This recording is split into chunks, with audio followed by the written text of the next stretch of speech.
Have you ever felt overwhelmed by your emotions? Like you're on an emotional roller coaster, tossed and turned by every high and low?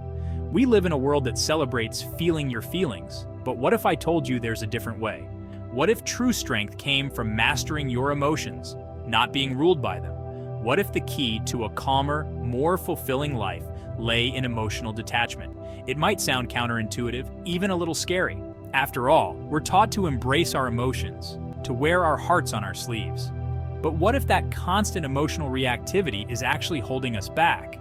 What if it's clouding our judgment, sabotaging our relationships, and preventing us from reaching our full potential? This isn't about becoming cold or unfeeling. It's about finding a place of inner peace, where you can observe your emotions without being swept away by them. It's about developing the mental clarity to make rational decisions, build healthier relationships, and navigate life's challenges with grace and resilience. Stay with me, and I'll explain how emotional detachment can be your secret weapon to a more fulfilling and empowered life.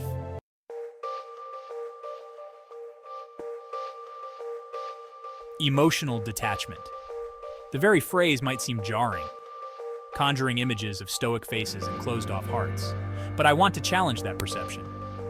Emotional detachment isn't about suppressing your emotions or becoming an unfeeling robot. It's about shifting your relationship with your emotions, creating a healthy distance that allows you to experience them without being consumed by them.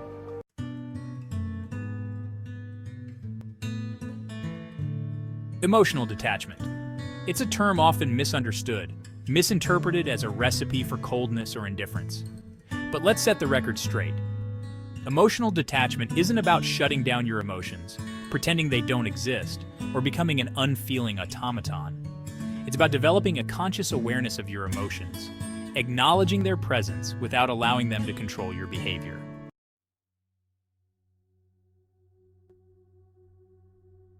Now, you might be thinking, doesn't that sound a bit cold and uncaring? And that's precisely where the misconception lies. Emotional detachment is often confused with apathy or indifference, but nothing could be further from the truth.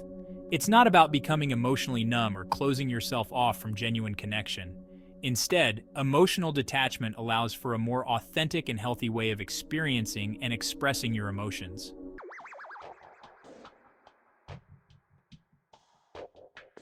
The clarity advantage: making sound decisions. Imagine this.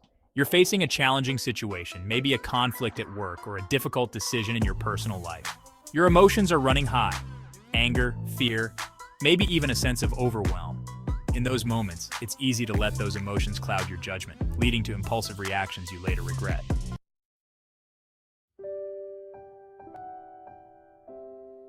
Relationships redefined: building stronger bonds.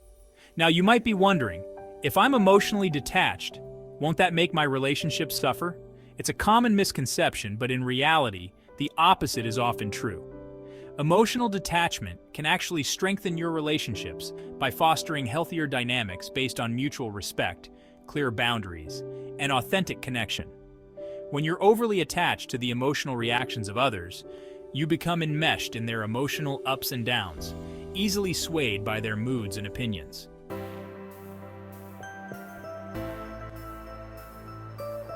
The resilience factor: navigating life's challenges.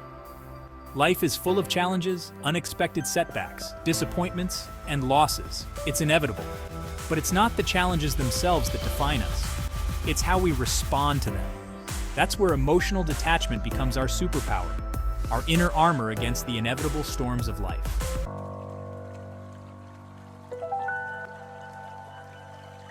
Cultivating calm, practical steps to detachment. We've explored the transformative power of emotional detachment, its ability to sharpen our decision-making, strengthen our relationships, and build resilience against life's storms. But how do we actually cultivate this empowering state of mind? How do we bridge the gap between theory and practice? The good news is, emotional detachment is a skill, and like any skill, it can be learned, honed, and mastered with consistent effort. The first step is simple yet profound: awareness. Start by paying attention to your emotional patterns. Notice what triggers strong reactions within you.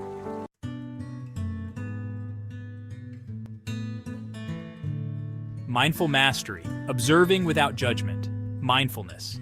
It's a word that gets thrown around a lot these days, but its power to transform our relationship with our emotions is undeniable. At its core, mindfulness is about paying attention to the present moment without judgment. Sounds simple enough, but in practice, it can be a radical act of self-compassion. When we practice mindfulness, we observe our emotions as they arise, much like a scientist observing a natural phenomenon.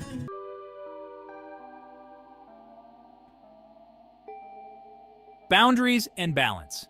Protecting your emotional space. Emotional detachment isn't just an internal practice.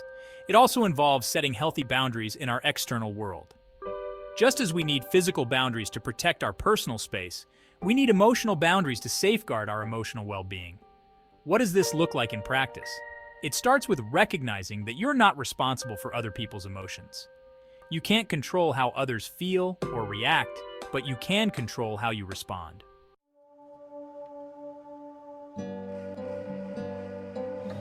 The workplace, a breeding ground for stress, pressure, and yes, emotional triggers. Imagine this. You've poured your heart and soul into a project, only to have your boss criticize it in front of your colleagues. Ouch. In that moment, it's easy to let your emotions get the best of you. Defensiveness, anger, maybe even shame.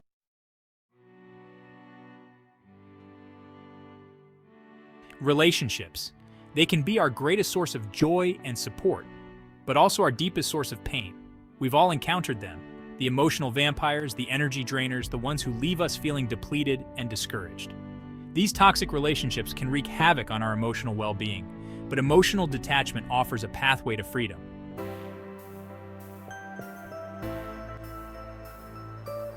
Money. It's a constant source of stress for many people, and financial setbacks can trigger a roller coaster of negative emotions: fear, anxiety, shame, and despair. Whether it's a job loss, an unexpected expense, or a market downturn, these financial storms can feel overwhelming, but emotional detachment can help you navigate them with greater resilience. Instead of panicking or making impulsive decisions, take a deep breath and assess the situation objectively. What are the facts? What are your options? What steps can you take to regain control?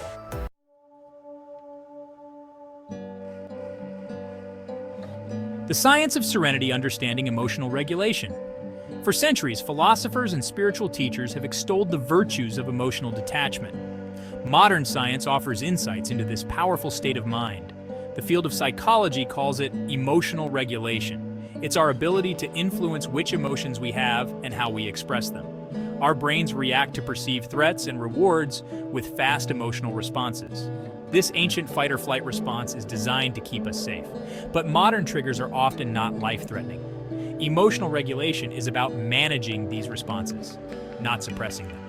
Studies show skilled emotional regulation leads to lower stress and better relationships.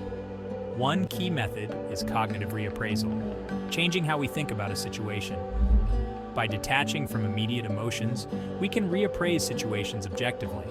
This helps us choose responses that align with our values and well-being.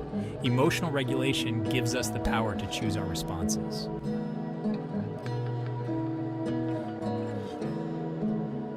Ancient wisdom for modern times. Lessons from Stoicism. Long before modern psychology, the ancient Stoic philosophers were champions of emotional detachment, advocating for a life guided by reason and virtue rather than swayed by the whims of fortune.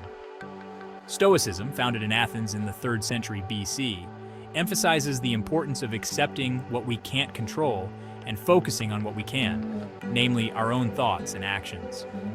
One of the central tenets of Stoicism is the idea that our suffering often stems from our judgments about events rather than the events themselves. For example, imagine you're stuck in traffic. The traffic itself is a neutral event, but our thoughts about it. This is going to make me late. This is so unfair, are what create our emotional distress.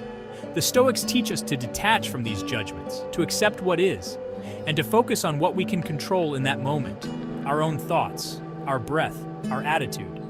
This doesn't mean we become passive or indifferent to challenges. It simply means we choose to respond with wisdom and courage, rather than reacting with fear and frustration. This ancient wisdom has profound implications for our modern lives. In a world overflowing with information, distractions, and demands on our attention, Stoicism offers a pathway to inner peace and resilience. It reminds us that true freedom lies not in controlling external circumstances, but in mastering our own minds.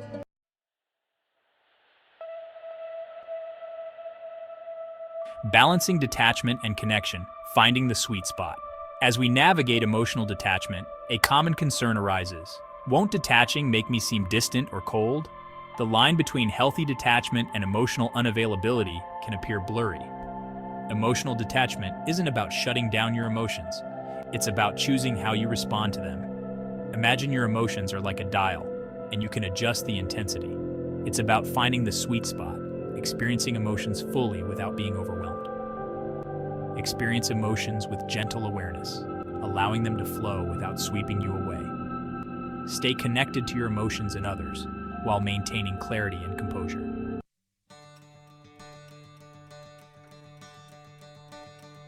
Your journey to emotional mastery, a call to action. As we conclude this exploration of emotional detachment, remember this: mastering your emotions is a journey, not a destination. There's no finish line, no magic switch to instantly achieve emotional zen. It's an ongoing practice, a commitment to showing up for yourself day after day, choosing awareness over reactivity, and cultivating the inner strength to navigate life's complexities with greater clarity, purpose, and peace. Start small. Begin by simply noticing your emotional patterns. What triggers you? What helps you feel grounded? Experiment with the techniques we've discussed: mindfulness, boundary setting, cognitive reappraisal, and see what resonates with you. Remember, you are not your emotions. You are the observer, the captain of your ship, the architect of your life, and you have the power to choose how you respond to the inevitable storms and sunshine that life throws your way. Now, I'd love to hear from you. Share your thoughts, your experiences, your own journey with emotional detachment in the comments below. And if you found this video helpful, be sure to subscribe for more insights on personal growth, resilience, and living a more fulfilling life. Until next time, may you navigate the complexities of life with courage, wisdom, and a heart filled with peace.